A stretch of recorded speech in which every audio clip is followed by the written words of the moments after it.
Nowy Sącz został założony w 1292 roku przez króla Wacława II na prawie magdeburskim i szybko zyskał znaczenie jako ważny ośrodek handlu i administracji w Małopolsce. Powstał na miejscu wsi Kamienica, a nazwę Nowy Sącz nadano, by odróżnić go od pobliskiego Starego Sącza.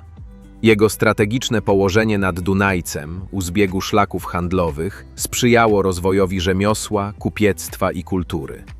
W średniowieczu Nowy Sącz był jednym z największych miast królewskich w regionie.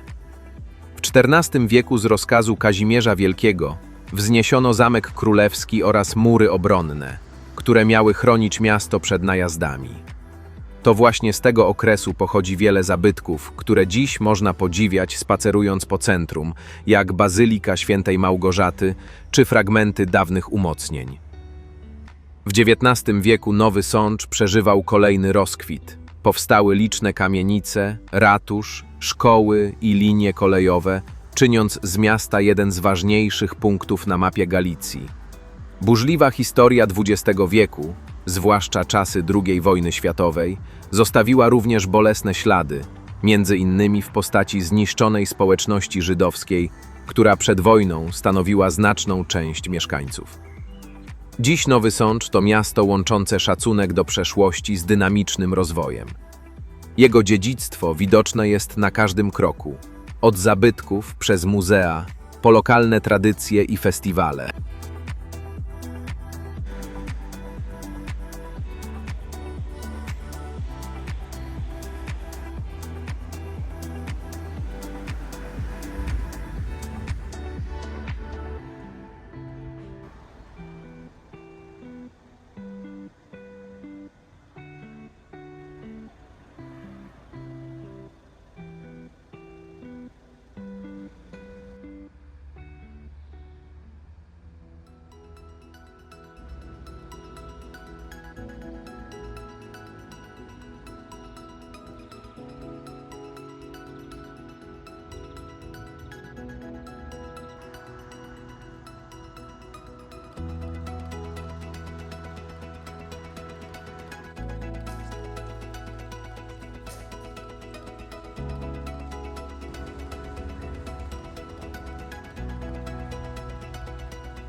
Miasteczko galicyjskie w Nowym Sączu to skansen będący częścią Sądeckiego Parku Etnograficznego. Jest to rekonstrukcja typowego galicyjskiego miasteczka z przełomu XIX i XX wieku, charakterystycznego dla terenów południowej Polski pod zaborem austriackim. Miasteczko odtwarza atmosferę małego miasta z tamtego okresu. Rekonstrukcja fragmentu zabudowy małomiasteczkowej obejmuje niewielki plac rynkowy i pierzeję z kilkunastoma domami. Zachodnią pierzeję rynku zajmuje ratusz. Budynek ze smukłą wieżą i arkadowymi podcieniami jest repliką siedziby starosądeckich władz, której wznoszenie rozpoczęto na początku XIX wieku, ale po pożarze nigdy nie dokończono. Ratusz pełni funkcje reprezentacyjne oraz konferencyjno-hotelowe. Po miasteczku można się przespacerować uliczkami, zajrzeć do fotografa, zegarmistrza, a potem posmakować galicyjskich potraw. W domach przy rynku urządzono m.in. sklepik z pamiątkami i antykwariat, pracownię rzemieślnika wyrabiającego drewniane ozdoby i zabawki, zakład dentystyczny, aptekę w stylu retro, pracownię żydowskiego krawca, cukiernię i pocztę.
Sądecki Park Etnograficzny to największe muzeum skansenowskie w Małopolsce, prezentujące architekturę drewnianą i tradycyjną kulturę ludową lokalnych grup etnograficznych, Lachów, Pogórzan i Górali Sądeckich oraz grup etnicznych, Łemków, Niemców i Cyganów.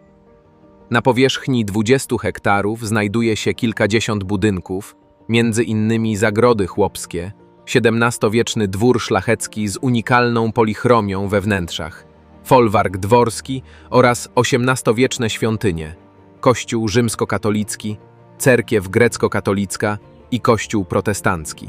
W jednym z sektorów odtworzono zabudowę kolonistów niemieckich z Gołkowic Dolnych, a na skraju lasu małe osiedle cygańskie. Ekspozycja skansenu prezentuje chronologiczne, majątkowe i społeczne zróżnicowanie kultury ludowej Sądecczyzny, a wiedzę o tradycji regionu wzbogacają tematyczne wystawy etnograficzne Izba Weselna i Maziarstwo Łemkowskie. Tradycyjny charakter ma otoczenie zagród wraz z zakomponowaniem zieleni. Niemal wszystkie obiekty w Sądeckim Parku Etnograficznym są oryginalne, były rozebrane w macierzystej wsi, przeniesione, zakonserwowane i na nowo zmontowane w skansenie. Przenoszone budynki zestawione są w zespoły zagrodowe, które czasem składają się z obiektów pochodzących z różnych gospodarstw, a nawet z różnych wsi, ale z zachowaniem zgodności co do grupy etnograficznej, zamożności czy typu obiektu. Chałupy i częściowo budynki gospodarcze wyposażone są w dawne meble, sprzęty, naczynia, części ubioru, obrazy i wszelkie inne przedmioty prezentujące bogatą tradycję naszego regionu. Prócz zabytków kultury materialnej, we wnętrzach znajdują się eksponaty pokazujące duchowe i społeczne aspekty życia wsi, obrzędowość, magię, wierzenia, medycynę ludową.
Ulica Jagiellońska w Nowym Sączu to najbardziej reprezentacyjna ulica w mieście. Jest to odcinek tzw. traktu węgierskiego i tak też była ona wcześniej nazywana. Po obydwu jej stronach znajdują się szeregi budynków różnego koloru o eklektycznym, secesyjnym oraz modernistycznym wyglądzie. Ta ostatnia dominuje wśród budynków, które powstawały na przełomie XIX i XX wieku. Budynki z tego okresu charakteryzują się swobodną kompozycją oraz licznymi dodatkami, takimi jak figury podtrzymujące balkony czy też płynne, wijące się linie. Obecna ulica Jagiellońska swoją nazwę nosi od 1888 roku. Pierwotnie wszystkie budynki były parterowe, teraz kamienice mają po 2 lub 3 kondygnacje.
Historia kościoła świętej Małgorzaty splata się ściśle z historią Nowego Sącza. Po raz pierwszy w dokumentach bazylika pojawia się w 1303 roku. Święta Małgorzata, panna i męczenniczka, ścięta za wiarę w 278 roku, była jego pierwszą patronką i tak jest do dzisiaj. Kościół zbudowano w stylu gotyckim, z murami ceglano-kamiennymi i gotyckim sklepieniem. Z czasem do początkowej bryły dobudowano kaplicę, a z 2 wież pozostała jedna. 14 lipca, w dzień świętej Małgorzaty, odbywały się tutaj jarmarki. Kościół był bogato wyposażony i zdobiony. Charakterystyczne posągi świętych Małgorzaty, Katarzyny, Doroty i Barbary zostały umieszczone nad portalem kamiennym głównego wejścia. Kolejne lata odcisnęły piętno na architekturze bazyliki, którą próbowano zachować podczas generalnego odnowienia po II wojnie światowej. Dziś kościół świętej Małgorzaty w Nowym Sączu ma zarówno elementy gotyckie, jak i barokowe. Zdobią go 2 wieże.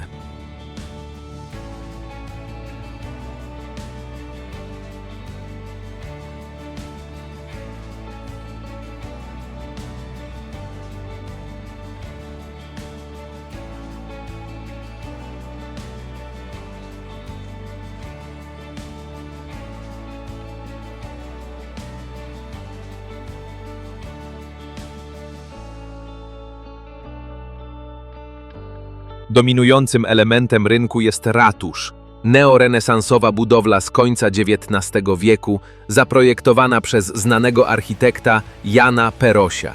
Budowla stanęła w miejsce poprzedniego ratusza, który spłonął rok wcześniej. Jej charakterystyczna wieża z zegarem góruje nad placem i stanowi doskonały punkt orientacyjny.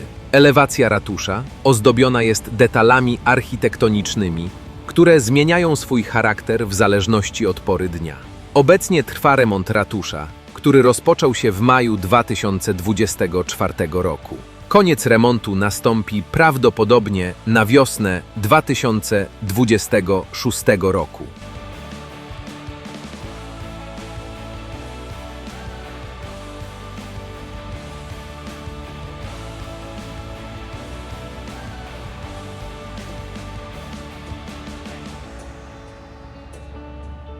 Rynek w Nowym Sączu jest centralnym placem miasta, a zarazem drugim co do wielkości w Małopolsce.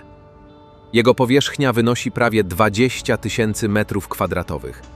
Lokalizacja rynku została już wyznaczona w akcie lokacji miasta w 1292 roku.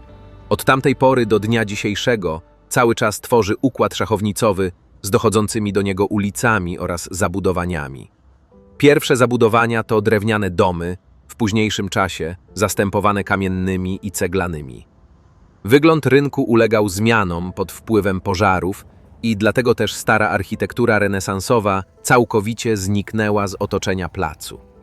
Początkowo z rogów rynku odchodziły ulice w 3 kierunkach: na północ, południe i na wschód.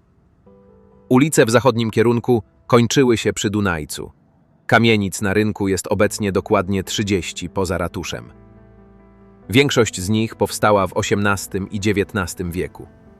Wcześniej na ich miejscu znajdowało się 40 starszych, drewnianych domów, które uległy zniszczeniu w pożarach.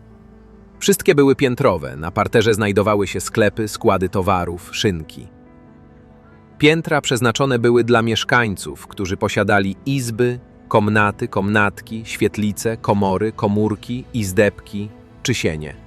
Pokrycie tych kamienic stanowiła słoma, gąd oraz dachówka, w zależności od zamożności mieszkańców. Na zapleczach wszystkich kamienic znajdowały się kuchnie, drewutnie czy piekarnie.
Ruiny zamku z basztą kowalską w Nowym Sączu znajdują się na skraju Starego Miasta w widłach Dunajca i Kamienicy.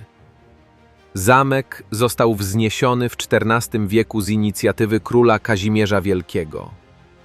Pełnił funkcję warowni i siedziby starostów sądeckich. Usytuowany na wysokiej skarpie nad Dunajcem, zapewniał doskonałą kontrolę nad szlakami handlowymi i obronę przed najazdami. W powiązaniu z murami miejskimi zamek tworzył dobrze ufortyfikowane miejsce. Z fortyfikacją ściśle związane były opasujące go mury obronne, których długość wynosiła około 1700 metrów, wzmocnione 11-piętrowymi basztami. Do miasta przez obręb murów prowadziły 3 bramy. Niestety pożary w XVIII wieku, a potem powódź doprowadziły zamek do ruiny. W dwudziestoleciu międzywojennym w odbudowanym gmachu urządzono muzeum. W czasie II wojny światowej niemieccy okupanci przechowywali tu amunicję i wraz z nią zamek został wysadzony w 1945 roku. Po wojnie odbudowano fragment muru i basztę kowalską, zwieńczoną renesansową attyką. W pobliżu widać fundamenty zburzonego zamku.